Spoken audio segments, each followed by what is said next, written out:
আসসালামু আলাইকুম, welcome to my channel. আশা করি সবাই খুবই ভালো আছো। আজকে আমরা একটি ধারার অ্যালগোরিদম, ফ্লোচার্ট এবং সি প্রোগ্রাম, বিভিন্ন লুপ দিয়ে আমরা সি প্রোগ্রাম দেখব। এখানে একটি ধারা দেওয়া আছে, সেই ধারা অনুযায়ী আমরা প্রথমে অ্যালগোরিদমটা দেখব, তারপর ফ্লোচার্ট এবং পর্যায়ক্রমে আমরা সি প্রোগ্রাম দেখব। তো খুবই ইম্পর্টেন্ট একটি প্রশ্ন, ক্লাসটি সবাই অবশ্যই শুরু থেকে শেষ পর্যন্ত মনোযোগ দিয়ে দেখবে। তো চলো আজকের ক্লাসটি শুরু করা যাক। এখানে যে ধারাটি দেওয়া আছে সেখানে দেখো, প্রথমে 7 square plus 10 square plus 13 square plus dot dot dot n square. তো যে কোনো ধারার অ্যালগোরিদম করার জন্য আমাদের যে তথ্যগুলো প্রয়োজন, সেখানে প্রথমে আমাদেরকে দেখতে হবে যে ধারার প্রথম যে ভ্যালুটা সেটা কত দেওয়া আছে, 7, এবং ধারাটা কত করে বৃদ্ধি পাচ্ছে, ধারাটা কি বৃদ্ধি পাচ্ছে নাকি কমছে। তো এখানে যেহেতু ধারা বৃদ্ধি পাচ্ছে, কত করে বৃদ্ধি পাচ্ছে, 7-এর পর 10, তারপর 13, অর্থাৎ 3 করে বৃদ্ধি পাচ্ছে। এবং লাস্ট যেটা দেওয়া আছে n, এটা আমাদেরকে ইনপুটে দিতে হবে, এবং এটা উপরে স্কোয়ার আকারে বৃদ্ধি পাচ্ছে। এই চারটা বিষয় আমাদের প্রয়োজন। তো প্রথমে আমরা অ্যালগোরিদমটা দেখি, যে ধারা নির্ণয়ের জন্য যে কোনো ধারা হতে পারে, এটা এই ধারার নিয়মে যদি তোমরা বুঝতে পারো, যে কোনো ধারা আসলেই কিন্তু একই নিয়মে করবে, ঠিক আছে। সো অ্যালগোরিদম করার জন্য প্রথমে কি করতে হবে, যে কোনো ধারার ক্ষেত্রে শুরুতেই স্টেপ 1-এ লিখবে স্টার্ট, স্টেপ 2-তে ইনপুট দিবে। ইনপুট এখানে যে n যে দেওয়া আছে, এই চলকটা তোমরা ইনপুটে বসাবে, অর্থাৎ ইনপুট n। আর যদি এখানে কোনো সংখ্যা থাকতো, সেক্ষেত্রে n সমান সমান দিয়ে ওই সংখ্যাটা ধরতে, ঠিক আছে। সো n দেওয়া আছে, আমরা এখানে ইনপুটে কি দিয়ে দিব, n দিয়ে দিব। এবার স্টেপ 3-তে প্রথমে আমরা দেখাবো যে সামেশন ইকুয়ালস টু 0, অর্থাৎ যে কোনো ধারা শুরু করার সময় প্রথমে আমাদেরকে s এর মান 0 দেখাতে হবে, অর্থাৎ আমাদের হাতে কোনো যোগফল নেই, এটা বলে দিতে হবে। এবং i ইকুয়ালস টু ধরতে হবে ধারার প্রথম মানটা। তো এই ধারার ক্ষেত্রে প্রথম মান কি দেওয়া আছে, 7 দেওয়া আছে, এই জন্য এই মানটা আমরা এখানে বসিয়ে দিব। তো যে কোনো ধারার ক্ষেত্রে কি করবে তোমরা, এই স্টার্ট ইনপুট n এটা ঠিক রাখবে, s ইকুয়ালস টু 0 এটাও ঠিক থাকবে, শুধু i ইকুয়ালস টু এই মানটা চেঞ্জ হবে, ঠিক আছে। এই ধারার ক্ষেত্রে 7 এসেছে, তো যদি ধারাটা অন্য কোনো সংখ্যা দিয়ে শুরু হয়, তখন সেখান থেকে শুরুর ভ্যালুটা এখানে বসিয়ে দিবে। তবে এখানে কোনো স্কোয়ার চিহ্নটা কিন্তু আসবে না, স্কোয়ারের কাজ এখানে না, স্কোয়ারের কাজ হবে সামেশনের সাথে, ঠিক আছে। s এর যোগফলের যখন বের হবে, তখন সেখানে স্কোয়ারের কাজ হবে। তো এখানে প্রথমে কি করতে হবে, i ইকুয়ালস টু 7 মানটা বসিয়ে দিতে হবে। এবার স্টেপ 4-এ আমাদেরকে শর্তটা দেখাতে হবে, অর্থাৎ শর্তটা কি, যে i এর যে মানটা এখানে দেওয়া আছে, সেই মানটা n থেকে ছোট আছে কিনা। তো যদি ধারা বাড়তে থাকে, আমরা এখানে শর্ত দিব if i less than equal n, ঠিক আছে। শর্তটা কি দিলাম, যে যদি i এর মানটা n থেকে ছোট বা সমান থাকে, তাহলে কি হবে বলতো, যদি ধারার মানটা ছোট বা সমান থাকে, তাহলে ধারাটা বাড়তে থাকবে বা চলতে থাকবে। সো এই জন্য আমরা ধারা বৃদ্ধি করব স্টেপ 5-এ, এই জন্য আমরা ইএসসি লিখব, দেন গো টু স্টেপ 5। ইএসসি কি লিখব, দেন গো টু স্টেপ 5। আর নোতে যদি হয়, অর্থাৎ i এর ভ্যালুটা যদি n থেকে ছোট না থেকে বড় হয়ে যায়, তখন আমাদেরকে যোগফল বের করতে হবে। এই জন্য আমরা নোতে লিখব প্রিন্ট s, অর্থাৎ যোগফল বের করো। এখন স্টেপ 5-এ আমরা ধারাটার প্রসেসিংটা দেখাবো, যে কীভাবে ধারাটা চলছে। তো ধারাটা কীভাবে চলছে দেখো, প্রথমে 7, তারপর 10, তারপর 13, অর্থাৎ i এর যে ভ্যালুটা 3 করে করে বৃদ্ধি পাচ্ছে। তো এই মানটা এখানে তোমরা বসিয়ে দিবে স্টেপ 5-এ, যে i equals to i plus 3। তো এখানেও কিন্তু মানটা চেঞ্জ হবে, কিভাবে, ধারাটা যত করে বৃদ্ধি পাবে, এখানে সংখ্যাটা তত বসাবে। তো এই ধারার ক্ষেত্রে ধারার ভ্যালু যেহেতু 3 করে বৃদ্ধি পাচ্ছে, এই জন্য আমরা এখানে 3 বসিয়েছি। যদি অন্য কোনোভাবে বৃদ্ধি পেত, 4 বা 5 করে যদি বৃদ্ধি পেত, তো সেক্ষেত্রে আমরা এখানে 4 বা 5 বসাতাম। এটা i এর ভ্যালুটা বা ইনক্রিজিং ভ্যালুটা। আর এটার সাথে আমরা নিচে s এর ভ্যালুটা দেখিয়ে দিব, যে s কিভাবে বৃদ্ধি পায়। সামেশন সবসময় summation s equals to s plus i আকারে বৃদ্ধি পায়। তবে এখানে যেহেতু উপরে স্কোয়ার দেওয়া আছে, স্কোয়ার থাকলে আমরা এখানে ইনটু i দিয়ে দিব, ঠিক আছে। অর্থাৎ সামেশনটা sum equals to sum plus i into i আকারে বৃদ্ধি পাবে। এখন ধরো i এর মান 3 বৃদ্ধি পেলো, পাওয়ার পর কি করবে, সে চেক করবে স্টেপ 4-এ গিয়ে। এই জন্য আমরা এখানে দিয়ে দিব then go to step 4, then go to step 4। এটা মানে এই ধারাটা প্রসেসিংটা করার পর আবার 4 নং ধাপে গিয়ে দেখবে যে i এর ভ্যালুটা এবার n থেকে ছোট আছে কিনা। এবার যতক্ষণ ছোট থাকবে ততক্ষণ চলবে, আর যখন বড় হয়ে যাবে তখন নো হিসেবে আমাদেরকে আউটপুট দেখাবে, প্রিন্ট s। শেষ আমাদের কাজ। এবার স্টেপ 6-এ স্টপ করে দিব। তো এটা যে কোনো ধারার ক্ষেত্রে অ্যালগোরিদমের স্টেপটা, যে প্রথম স্টেপে কি করবে, স্টার্ট করবে, দ্বিতীয় স্টেপে ইনপুট নিবে, এই যে নাম্বারটা ইনপুট নিবে, 3 নং স্টেপে গিয়ে s এর মান সবসময় 0 দেখাবে এবং i এর ভ্যালু হবে ধারার প্রথম মানটা। স্টেপ 4 এ গিয়ে সবসময় শর্ত দিবে ইফ i > n, আর যদি ধারা আস্তে আস্তে কমতো সেক্ষেত্রে আমরা দিতাম i > n, ঠিক আছে। আর ইএস এ সবসময় লিখতে হবে দেন গো টু স্টেপ 5, অর্থাৎ এটা যদি হয় তাহলে 5 নং ধাপে যাবে, ধারা চালিয়ে নিবে, আর যদি না হয় তাহলে প্রিন্ট এস, নোতে হচ্ছে প্রিন্ট এস মানে আউটপুটটাকে যোগফল হিসেবে দেখাতে বলা হয়েছে। আর স্টেপ 5 হচ্ছে আমরা ধারা চালিয়ে নিব। কিভাবে ধারা চলবে, যদি ধারা বাড়তে থাকে তাহলে হচ্ছে ইনক্রিজিং ভ্যালু কত i = i + 3, যদি ধারা কমতো তো সেক্ষেত্রে হতো i = i - 3, ঠিক আছে, চিহ্নটা পরিবর্তন হতো এবং যত করে কমবে সেখানে সংখ্যাটা তত আসবে। তো এখানে যেহেতু ধারা বৃদ্ধি পাচ্ছে এজন্য আমরা এখানে বসিয়ে দিয়েছি i = i + 3 এবং যোগফল সবসময় বৃদ্ধি পায়, ধারা বাড়লেও বৃদ্ধি পায়, ধারা কমলেও বৃদ্ধি পায়, এজন্য s = s + i, আর যদি উপরে স্কোয়ার দেওয়া থাকে সেক্ষেত্রে হচ্ছে ইনটু i বসাতে হবে। এটা লেখার পর হচ্ছে আমরা লিখবো দেন গো টু স্টেপ 4, অর্থাৎ এই প্রসেসটা হওয়ার পর 4 নং স্টেপে যাবে, গিয়ে হচ্ছে আবার সে চেক করবে, ঠিক আছে। এভাবে হচ্ছে তার প্রক্রিয়া চলবে যতক্ষণ না প্রিন্ট এস হিসেবে আউটপুট বের হয়। স্টেপ 6 হচ্ছে স্টপ করে দিতে হবে। সো এটা হচ্ছে আমাদের এই ধারার জন্য অ্যালগরিদম। এখন আমরা ফ্লো চার্টটা দেখব। ধারা নির্ণয়ের জন্য ফ্লো চার্ট, ফ্লো চার্টের বাংলা হচ্ছে প্রবাহ চিত্র। তো আমরা জানি চিত্রের মাধ্যমে সমস্যার সমাধান করাকে ফ্লো চার্ট বলে। তো প্রথমে হচ্ছে ফ্লো চার্টের জন্য স্টার্টের চিত্র দিব। যে কোনো ধারার ফ্লো চার্ট কিন্তু একই নিয়মে হবে। তো প্রথমে হচ্ছে স্টার্ট দিবে, তারপর হচ্ছে তোমরা ইনপুট বসাবে এখানে, এই যেটা হচ্ছে ইনপুটের চিত্র দিয়ে দিলাম,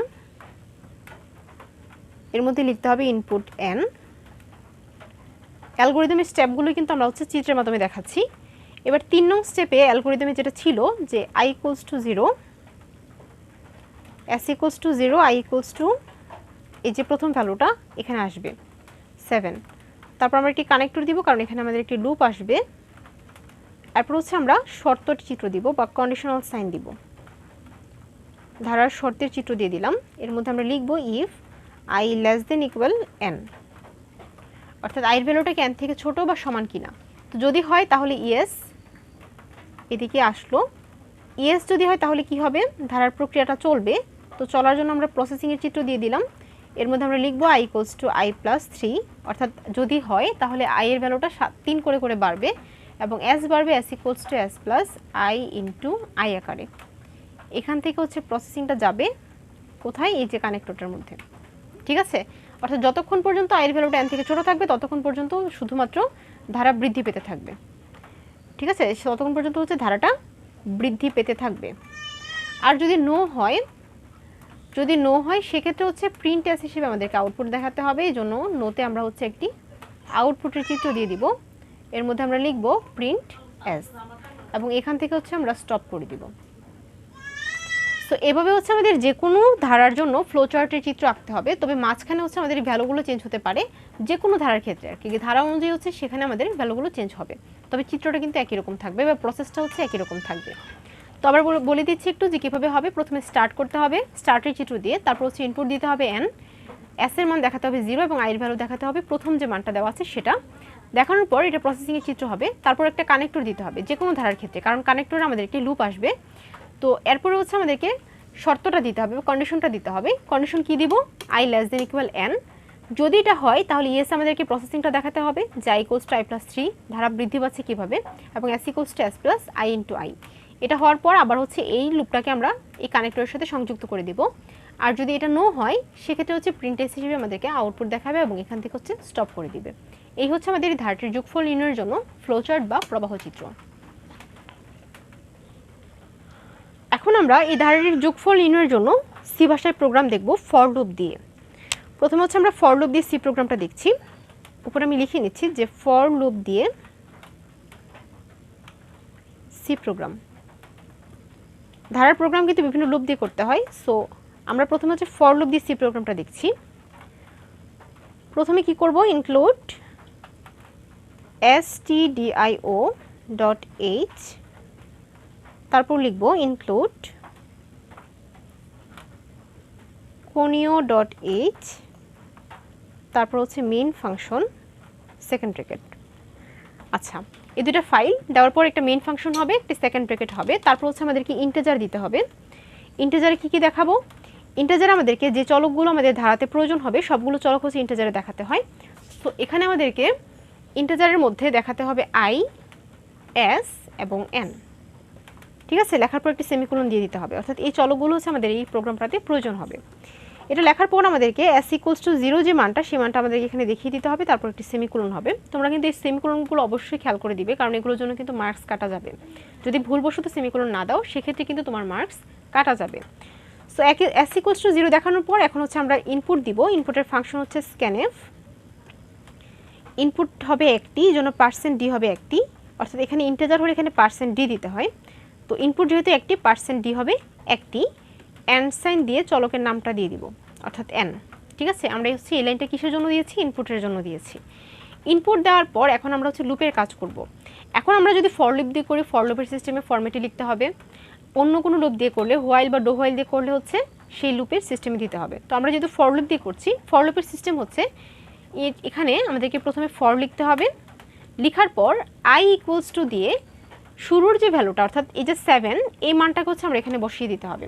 i ইকুয়ালস টু 7 প্রথম ভ্যালুটা বসানোর পর একটি সেমিকোলন দিয়ে শর্তটা দেখাতে হবে। তো শর্তটা কি দেখাবো? যে i less than equal n, অর্থাৎ i এর মানটা n থেকে ছোট আছে কিনা। যদি ধারা বাড়তে থাকে তাহলে হবে লেস দেন ইকুয়াল, যদি ধারা কমতে থাকে ধারার মান সেক্ষেত্রে হতো greater than equal.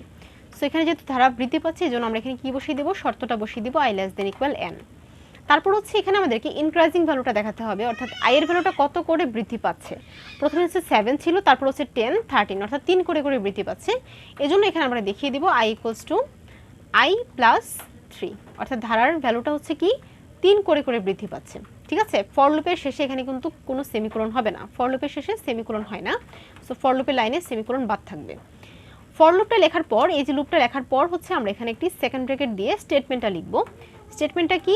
s equals to s plus i into i, যেহেতু এটা স্কোয়ার আকারে বৃদ্ধি পাচ্ছে এজন্য এখানে আমরা বসিয়ে দেবো i ইন্টু i। এটা হচ্ছে স্টেটমেন্ট। স্টেটমেন্ট লেখার পর আরও একটি সেকেন্ড ব্র্যাকেট শেষ করতে হবে, অর্থাৎ এটার যে ক্লোজিংটা এটা করে দিতে হবে। ঠিক আছে, এই যে এই লাইনটা আমি লিখেছি এখান থেকে এই পর্যন্ত, এই জায়গাটা হচ্ছে ফর লুপের ফরম্যাট। তো যদি অন্য কোনো লুপ হতো তাহলে এই জায়গাটাই শুধু চেঞ্জ হবে, উপরে নিচে কিন্তু একই রকম থাকবে। ঠিক আছে, তো এই জায়গার ফরম্যাটটা হচ্ছে শুধু চেঞ্জ হবে লুপ অনুসারে। ফর লুপের ফরম্যাটে এখানে আমরা লিখেছি, এই ফরম্যাটে এটা হয়েছে। এখন এই জায়গা লেখার পর হচ্ছে আমরা আউটপুট দেখাবো। আউটপুটের ফাংশন হচ্ছে printf। আউটপুট হিসেবে s দেখাবে, অর্থাৎ একটা আউটপুট, এই জন্য %d হবে একটা, এবং s কে আমরা হচ্ছে আউটপুট হিসেবে দেখিয়ে দিব। তারপর হচ্ছে স্টপের ফাংশন দিয়ে দিব get ch, এখানে একটি সেমিকোলন হবে, শেষে একটি সেকেন্ড ব্র্যাকেট। সো এই হচ্ছে আমাদের এই ধারার সি প্রোগ্রাম ফর লুপ দিয়ে। ঠিক আছে, ফর লুপ দিয়ে হচ্ছে এই ধারার সি প্রোগ্রাম। তো আমাদেরকে যদি একই ধারা ডো হোয়াইল লুপ দিয়ে বলে তাহলে কীভাবে করতে হবে খেয়াল করো। স্ক্যানএফ পর্যন্ত একই রকম থাকবে, যে কোনো ধারার প্রোগ্রাম এই পর্যন্ত একই রকম থাকবে। এখন হচ্ছে আমরা ডো হোয়াইল দিয়ে যদি করি, ফর লুপ বাদ দিয়ে যদি আমরা এখন ডো হোয়াইল দিয়ে কাজ করি, ধরো আমাদেরকে প্রশ্নে ডো হোয়াইল লুপ দিয়ে হচ্ছে সি প্রোগ্রাম করতে বললো, তখন আমাদেরকে ডো হোয়াইল লুপের ফরম্যাটে প্রথমে ইনিশিয়ালাইজেশন বসাতে হয়, অর্থাৎ i এর ভ্যালুটা এখানে বসাতে হবে, i ইকুয়ালস টু 7, তারপর লিখতে হবে ডো, লিখার পর একটি সেকেন্ড ব্র্যাকেট দিয়ে দিতে হবে। এখানে হচ্ছে স্টেটমেন্টের মানটা, অর্থাৎ s equals to s plus i into i, তারপর হচ্ছে ইনক্রিজিং ভ্যালুটা i equals to i plus 3। ঠিক আছে, এটা বসানোর পর এখানে একটি সেকেন্ড ব্র্যাকেট দিয়ে আমাদেরকে এখানে হোয়াইল লিখে কন্ডিশনটা লিখতে হবে। হোয়াইল লিখে কন্ডিশনটা হচ্ছে i less than equal n। ঠিক আছে, হোয়াইল লিখে কন্ডিশন লিখে এখানে একটি সেমিকোলন হবে। সো এই ধরনের যদি ডো হোয়াইল দিয়ে বলতো তাহলে আমাদের কি করতাম, এই জায়গাটা চেঞ্জ করে এভাবে বসিয়ে দিতাম, এবং শেষে printf এবং getSys কিন্তু একই রকম থাকবে। এটা হচ্ছে আমাদের ডো হোয়াইল লুপ দিয়ে এই ধারাটা নির্ণয়ের জন্য সি প্রোগ্রাম। এখন যদি আমাদেরকে হোয়াইল লুপ দিয়ে বলে, অর্থাৎ ডো হোয়াইলের পরিবর্তে আমাদেরকে যদি হোয়াইল লুপ দিয়ে বলে তাহলে কিভাবে হবে দেখো। তো খেয়াল করো, এখন যদি আমাদের ডো হোয়াইলের পরিবর্তে যদি আমাদেরকে বলে যে ধারাটির প্রোগ্রাম হোয়াইল লুপ দিয়ে করো, ঠিক আছে, হোয়াইল লুপ দিয়ে যদি সি প্রোগ্রামটা করতে বলে তখন কীভাবে করতে হবে।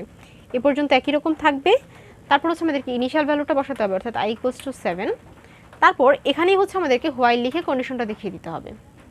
হোয়াইল লিখে i less than equal n, কন্ডিশনটা দেখিয়ে দিলাম। সরি, এখানে কোনো সেমিকোলন হবে না। কন্ডিশন দেখিয়ে দেওয়ার পর একটা সেকেন্ড ব্র্যাকেট হবে, তারপর হবে স্টেটমেন্টের মানটা, অর্থাৎ s equals to s plus i into i, তারপর হচ্ছে ইনক্রিজিং ভ্যালুটা হবে, অর্থাৎ i ইনক্রিমেন্টের মানটা i equals to i plus 3, তারপর হচ্ছে একটি সেকেন্ড ব্র্যাকেট দিয়ে দিতে হবে। ঠিক আছে, সো এই ফরম্যাট হচ্ছে আমাদেরকে কি হোয়াইল লুপ দিয়ে যদি সি প্রোগ্রাম করতে বলে তাহলে হচ্ছে এই ফরম্যাটটা হবে। তো তোমরা যেটা খেয়াল রাখবে যে ফর লুপ, হোয়াইল লুপ এবং ডু হোয়াইল লুপের মধ্যে যে পার্থক্যটা, অর্থাৎ কোন তথ্যটা কোথায় গিয়ে বসেছে, শুধু এই জায়গাটা শুধু একটু বুঝতে পারলেই হচ্ছে যে কোনো লুপ দিয়ে হচ্ছে সি প্রোগ্রাম করা যায়। সো আশা করি তোমরা আজকে ক্লাসটি বুঝতে পেরেছো। ক্লাসটি কেমন লেগেছে সেটা আমাকে অবশ্যই কমেন্ট করে জানাবে। আজ এ পর্যন্তই, সবাই ভালো থাকো, সুস্থ থাকো, আল্লাহ হাফেজ।